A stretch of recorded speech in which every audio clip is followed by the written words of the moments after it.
আজকের আয়োজন বৃহত্তর ময়মনসিংহ জেলার ইতিহাস নিয়ে কিছু তথ্য উপস্থাপন, যা সংগ্রহ করেছে ময়মনসিংহ.com। আদিতে ময়মনসিংহের নাম ছিল মোমেন শাহী।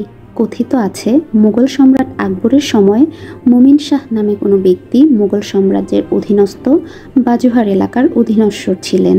সেই মোমিন শাহ থেকে তার অধীনস্থ মহলের নাম মোমিন শাহী হয়েছিল।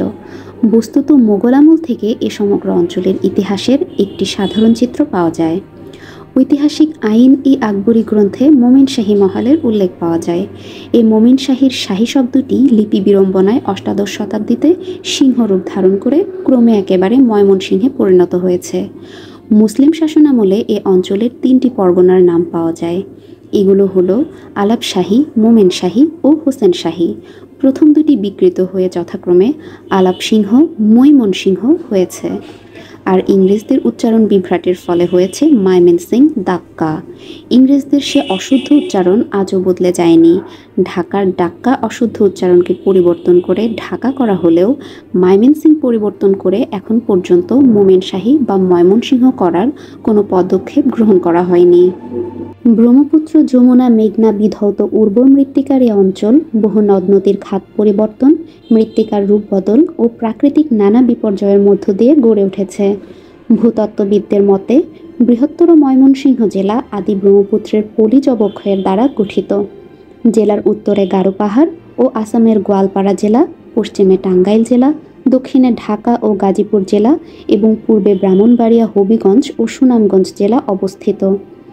আজ থেকে ৫৫০০ বছর পূর্বে বৃহত্তর ময়মনসিংহ জেলার অধিকাংশ অঞ্চল সমুদ্রগর্ভে নিমজ্জিত ছিল বলে ধারণা করা হয়। শুধু মধুপুর ও ভাওয়ালের বনাঞ্চল সেই সমুদ্রপৃষ্ঠ থেকে উপরে ক্ষুদ্র ভূখণ্ড ছিল, যেখানে আদিম মানব গোষ্ঠী বসবাস করত।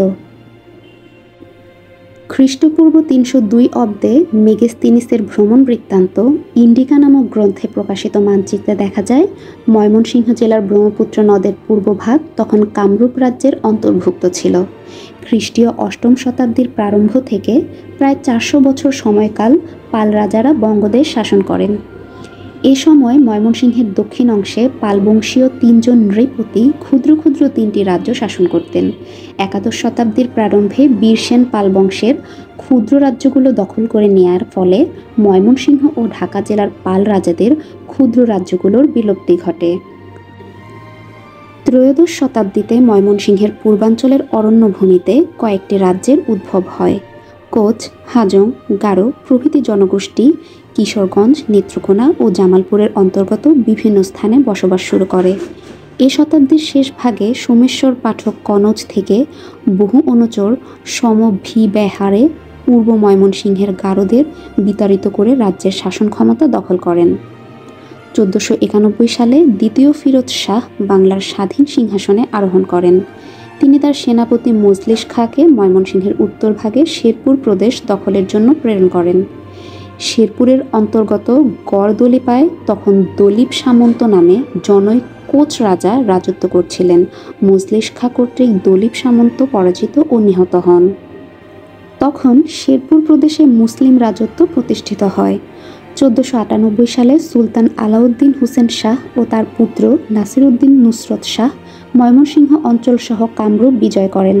নাসিরউদ্দিনের নামানুসারেই এতদ অঞ্চলের নামকরণ করা হয় নাসিরাবাদ। নুসরত শাহ কামরূপের শাসনপ্রাপ্ত হলেও প্রতিকূল আবহাওয়ার কারণে তিনি পূর্বেকার রাজা কর্তৃক বিতাড়িত হয়ে পূর্ব ময়মনসিংহে আগমন করেন এবং এখনকার শাসনভার গ্রহণ করেন। তিনি তার শাসন ক্ষমতার অন্তর্গত প্রদেশের নামকরণ করেন নুসরত শাহী। বর্তমান ময়মনসিংহ জেলা এ নুসরত শাহীর নামান্তর। চতুর্দশ শতাব্দীতে ময়মনসিংহের পূর্ব প্রান্তস্থ খলিয়াজুরি কামরূপে রাজ্যের রাজধানী ছিল। এই অঞ্চলটিকে ভাটি নামে অভিহিত করা হতো। সপ্তদশ শতাব্দীতে জিতারি নামক এক সন্ন্যাসী এই অঞ্চলের শাসনভার গ্রহণ করেন। তিনি দিল্লির বাদশাহ জাহাঙ্গীরের কাছ থেকে ভাটি মূলকের যে পাঞ্জা ফরমান প্রাপ্ত হয়েছিলেন, তাতে এই সন্ন্যাসী বংশকে ভাটির শাসনকর্তা বলে বর্ণনা করা হয়েছে। সে সময় থেকে পূর্ব ময়মনসিংহ আর কামরূপ রাজ্যের অধীনস্থ থাকেনি। এই অঞ্চল সম্রাট আকবরের শাসনামলে সরকার বাজুহা এবং পরবর্তী সময়ে ইংরেজ শাসনামলে জেলা ময়মনসিংহ বলে পরিচিতি লাভ করে।